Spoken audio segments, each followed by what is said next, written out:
Boa tarde a todas as pessoas aqui presentes. Boa tarde às pessoas que nos acompanham pelo YouTube da Senapen.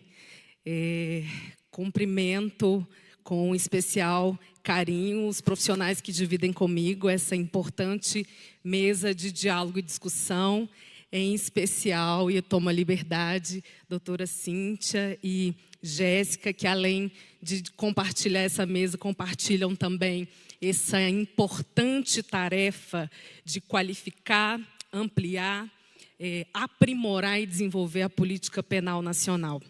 Então, é uma grande honra estar com todos vocês aqui nesse espaço. Parabenizo a todos os profissionais da Diretoria de Políticas Penitenciárias envolvidos, direto ou indiretamente, na execução desse importante seminário, nesse espaço importante de troca e de diálogo acerca do trabalho. E aqui aproveito a oportunidade para reforçar algo que já tinha feito presencialmente, que é direcionar aí ao diretor, doutor Abel, o interesse da Diretoria de Cidadania e Alternativas Penais de que no próximo ano essa discussão ela aconteça também com a inclusão da rede de atenção às pessoas egressas, dos serviços especializados, porque dialogar sobre reintegração social, dialogar sobre as estratégias de qualificar o acesso a essa importante política pública voltada às pessoas egressas do sistema prisional, passa necessariamente por olhar para dentro do cárcere. Então, acho que a doutora Cíntia e eu estamos extremamente alinhadas, então já faço um link da minha fala a partir dos marcadores já trazidos e apresentados de forma extremamente detalhada e pormenorizada, mas, ao mesmo tempo, nesse processo de estruturar uma apresentação que fale sobre a política nacional de atenção à pessoa egressa e, ao mesmo tempo, construa um link com essa atuação que se dá intramuros, olhar para o perfil das pessoas privadas de liberdade é algo extremamente relevante. Então, parabenizo também a equipe do Sisdepen, que tem se dedicado a cada novo ciclo em modernizar e aprimorar os painéis que dão publicidade a esses dados. Fazer política pública, fazer política penal qualificada e consistente, passa também no refinamento, passa também pelo aprimoramento das informações que a gente consegue produzir. E aí, nesse perfil, eu queria fazer alguns destaques. E o primeiro deles é com relação à idade das pessoas privadas de liberdade. Não é o público recortado como maioria, mas é um público extremamente relevante, com 40,21% de pessoas com faixa etária entre 18 a 29 anos. Esse dado ele é extremamente importante. Por quê? Porque, muito provavelmente, grande parte dessas pessoas não foram incluídas, não tiveram nenhuma experiência de trabalho formal antes da privação de liberdade. Com relação aos critérios cor e raça, a doutora Cíntia já apresentou que nós temos uma grande maioria de pessoas negras, com baixíssima escolaridade, e aqui eu trouxe para complementar a questão do recorte de pessoas privadas de liberdade por delitos associados a crimes contra o patrimônio. Existe uma discussão muito profunda, muito importante, muito séria, com relação às pessoas que adentram o cárcere respondendo por delitos atrelados à lei de drogas. Mas muito pouco é dito desse percentual de 43% de pessoas que entram respondendo por delitos associados a crimes contra o patrimônio. Isso faz uma conexão de discussão importante com as diversas vulnerabilidades, em especial as vulnerabilidades sociais. Ainda com relação a esses dados, é extremamente importante também olhar para esse percentual de pessoas em atividade laboral, nas unidades prisionais. Também já trazido na apresentação anterior, mas aqui com algumas provocações de reflexão que considero extremamente importantes. Então, nós temos aproximadamente 75% de pessoas privadas de liberdade ainda sem acesso ou sem a inclusão em atividades laborais ou políticas de trabalho. Esse percentual, muito provavelmente, são afetados por uma série de questões. E uma delas é a defasagem profissional acarretada pelos anos de privação de liberdade.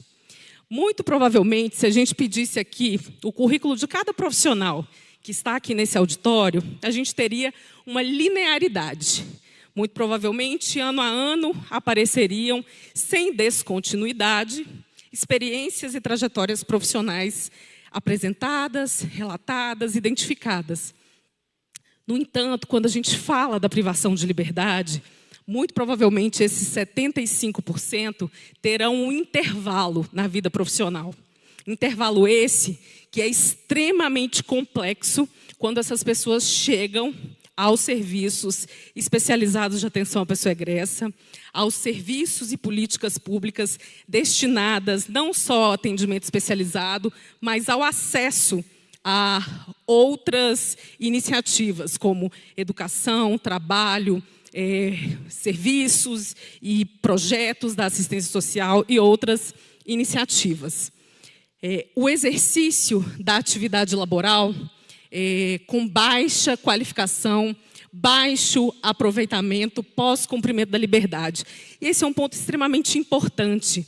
Quando a gente pensa em ações intramuros, é extremamente relevante pensar como que essas ações, como que o desenvolvimento dessas atividades podem ser aproveitadas pós-privação de liberdade. A Lei de Execuções Penais, ela já traz no seu texto que as iniciativas de trabalho, elas precisam ser educativas e elas precisam ter esse cunho produtivo. E essa interlocução com os cenários locais, com os territórios, com as especificidades de cada estado, e o uso, e o aprimoramento, e o aprendizado, e a utilidade daquele conhecimento e daquela qualificação profissional acessada na privação de liberdade, ela precisa ter um link de utilidade também pós-cárcere. Com relação às atividades produtivas, reforça um pouco. Muitas delas não têm vínculo ou não têm conexão direta com esse mercado de trabalho fora do cárcere.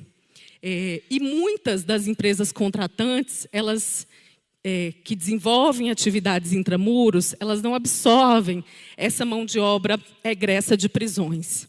O Estado da Bahia, para exemplificar um pouco esse ponto, há um tempo atrás, desenvolvendo uma importante iniciativa de trabalho que abria possibilidades de pessoas em privação de liberdade, pós-privação, esse desenho, essa conexão, essa estratégia de possibilitar o desligamento e a vinculação em outras iniciativas, ela não acontecia. Então, era muito comum no dia a dia, no cotidiano de atividades, no trato dos profissionais, a recepção de pessoas dizendo assim: eu não quero progredir, porque se eu progredir, eu vou perder o acesso a essa importante fonte de renda, a essa vinculação com o trabalho, a essa vinculação com uma atividade que me dá um lugar social de destaque. E isso a gente precisa pensar em estratégias de evitar. Pensar estratégias que se conectam e que têm uma linearidade que atravessa a privação de liberdade e que possibilita a organização das pessoas egressas em ambiente de liberdade, é um ponto extremamente importante de observância para o êxito no suporte às pessoas egressas nesse processo de reorganização da vida. Para além disso, além de um perfil de pessoas muito jovens, além de um perfil de pessoas expostas a contextos de vulnerabilidade, além do perfil de baixíssima escolaridade, da necessidade permanente de qualificação profissional, Pós-privação de liberdade acresce a esse contexto, acresce a esse perfil estigma, preconceito, o rótulo da privação. Então, a gente tem um contexto que, muito provavelmente, já era de exclusão e ausência, antes, inclusive, do envolvimento criminal. Pós-privação de liberdade, isso se agrava. O estigma decorrente da privação reflete com especial destaque na trajetória profissional das pessoas egressas. Em 2020, uma parceria do Departamento Penitenciário Nacional, do PNUD e do Conselho Nacional de Justiça produziu uma série de cadernos vinculados a uma coletânea, e um deles é com relação à política nacional de atenção à pessoa egressa do sistema prisional. E aqui uma fala importante de uma pessoa entrevistada no ano da publicação, que estava aí aproximadamente 4 meses em liberdade condicional, na cidade de Vitória, no Espírito Santo, W, de 32 anos. Ele diz assim: minha vida sempre foi o crime. O que isso diz para nós? Essa ausência de experimentação de uma vida produtiva, profissional, lícita. Quando saí da cadeia, não sabia fazer nada. Muito provavelmente W está dentro daquela fatia dos 75% de pessoas que as atividades laborais não alcançaram. E o mundo do crime está sempre de portas abertas.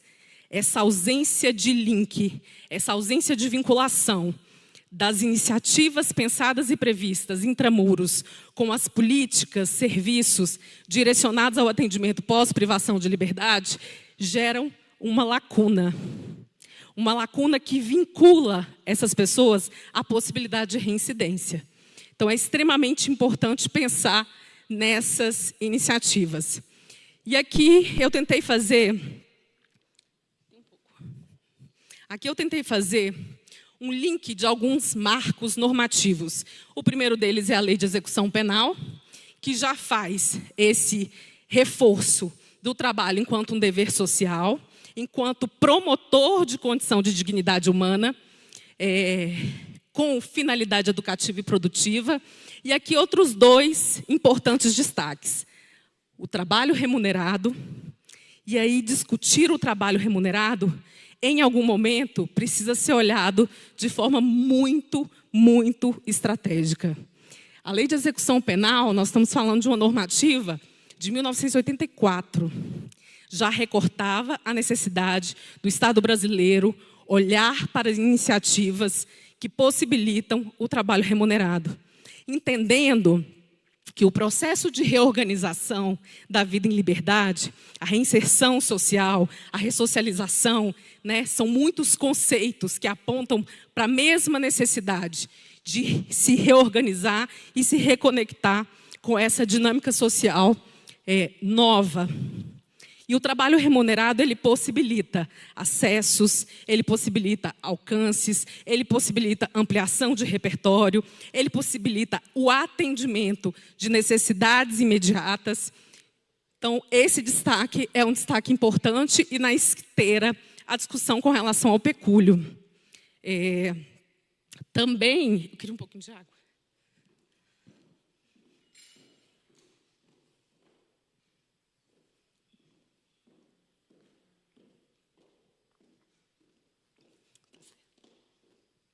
Ótimo. Essa discussão com relação ao pecúlio é uma discussão extremamente importante. A Lei de Execução também já traz essa perspectiva do recolhimento do pecúlio, do depósito em conta, em uma poupança. Mas, na prática, não só o recolhimento, mas o acesso a esse recurso não é tão simples. Então, é extremamente importante pensar como qualificar os fluxos com as varas de execução, como qualificar o fluxo interunidades prisionais. É extremamente trabalhoso uma pessoa que cumpriu 10 anos de pena e que passou por 2, 3 unidades prisionais. Ao longo desse cumprimento, no final, a gente conseguir fazer esse cálculo. Então, é extremamente importante a construção desse fluxo. E um outro ponto, o ponto da remissão. A remissão pelo trabalho, a remissão pela leitura, são dois destaques importantes. O fluxo com relação não só ao cálculo, mas à construção de uma temporalidade permanente de comunicação disso com as varas responsáveis é extremamente importante para que esse direito ele seja acessado de forma simples, de modo que não haja necessidade de uma provocação daqueles que, em privação de liberdade, têm acesso ou ao advogado ou à defensoria pública. Então, tanto que é importante o desenho também desse fluxo. E aqui o destaque com relação ao trabalho remunerado, que eu já sinalizei. Temos, né, um percentual muito significativo, 43,33% de pessoas em atividades laborais sem remuneração. Nessa esteira normativa, alguns avanços importantes. E aqui eu destaco a PNAT. A doutora Cíntia, na fala dela, trouxe esse movimento da Secretaria Nacional, em parceria com vários órgãos, de atualizar a PNAT, de modernizar a PNAT, de possibilitar que a PNAT garanta ainda mais acessos. No entanto, nós temos uma PNAT vigente, de 2018. Quais estados têm essa PNAT de 2018 operacionalizada? Com fluxos claros nos editais, com um fluxo claro de onde encontrar o banco de currículos de pessoa privada e de pessoas egressas, com um fluxo claro de quem fiscaliza os contratantes, com um fluxo claro de como operacionalizar a PNAT. É um passo extremamente importante a evolução da norma. Mas a evolução da norma ela não faz sentido se nós que fazemos com que essa atuação ela ganhe corpo, ela ganhe materialidade, se nós não construirmos ações e fluxos objetivos para conseguir avançar na implementação. E aqui já fazendo um link com o próximo painel, acho que nessa esteira, né, normativa, um avanço importante no sentido da operacionalidade da PNAT, um termo de cooperação técnica assinado entre o Conselho Nacional de Justiça e o Ministério Público do Trabalho em 2020, aditivado em 2022, com o intuito de contribuir com esse processo de corporeidade, materialidade, implementação da Política Nacional de Trabalho. E aqui adentrando e também já caminhando para o fim da minha fala, a Política Nacional de Atenção à Pessoa Egressa. Quando nós falamos de privação de liberdade, quando nós falamos do histórico da punição, nós remontamos algumas centenas de anos. As primeiras unidades prisionais são datadas aí de aproximadamente 1834, 1850, lá no estado do Rio de Janeiro. E só em 2023, dezembro de 2023, foi instituído em território nacional a primeira política nacional de atenção à pessoa egressa. Esse texto normativo, ele aponta para alguns avanços, mas aqui eu queria fazer o destaque para dois. Um deles é o conceito da pessoa pré-egressa, e isso articula diretamente com a atuação de vocês. O pré-egresso é essa atenção para a pessoa que está prestes a sair. É a necessidade de qualificação da soltura.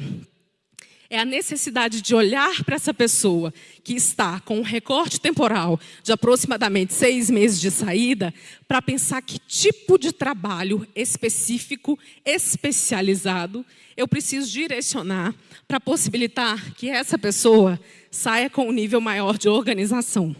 Esse público, onde a PNAT é implementada, precisa ser um público prioritário.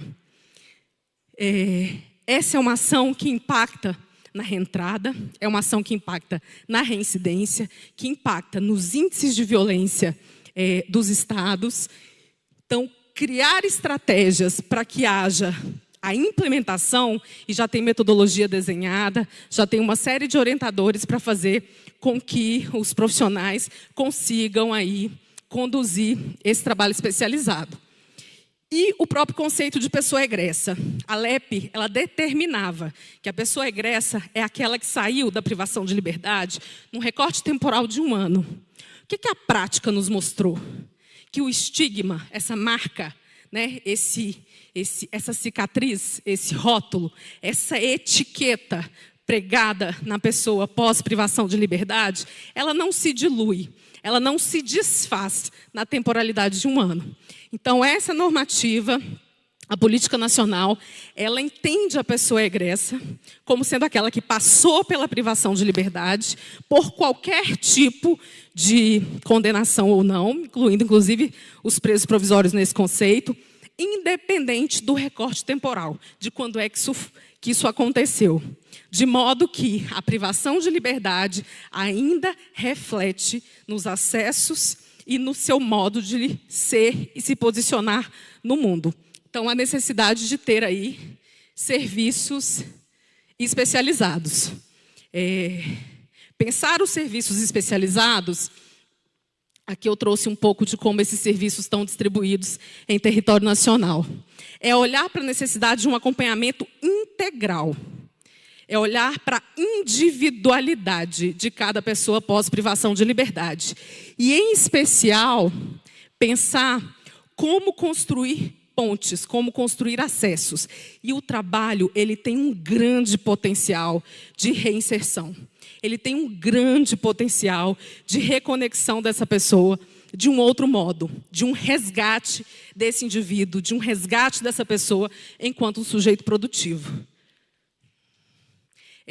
E aqui, para finalizar, algumas diretrizes da PNAT, e já conecto com alguns dos objetivos, não trouxe todos, recortei alguns, mas chama atenção para alguns aspectos importantes. Pensar a política de atenção à pessoa egressa significa olhar para dentro do cárcere, significa construir pontes com políticas públicas numa dimensão intersetorial, interinstitucional, significa dialogar em rede, construir espaços importantes de participação social, conhecer o público da privação de liberdade e o público egresso do sistema prisional. E, para além disso, dentre os objetivos, o fomento, o reforço, o incentivo, a promoção de iniciativas de associativismo, de corporativismo, de criação de programas de trabalho e de geração de renda e de inclusão de pessoas egressas no mercado de trabalho mediante o desenvolvimento de políticas específicas. Essa política instituída no final do ano passado entra agora numa fase extremamente importante, que é a fase de implementação, a fase de ganhar corpo, a fase de chegar aos estados de modo a fazer com que essas várias iniciativas já desenhadas, em alguns estados de forma embrionária, em outros estados de forma um pouco mais amadurecida, como que isso se estrutura numa coluna de política pública, numa coluna de política de atenção e cuidado às pessoas egressas e suas famílias.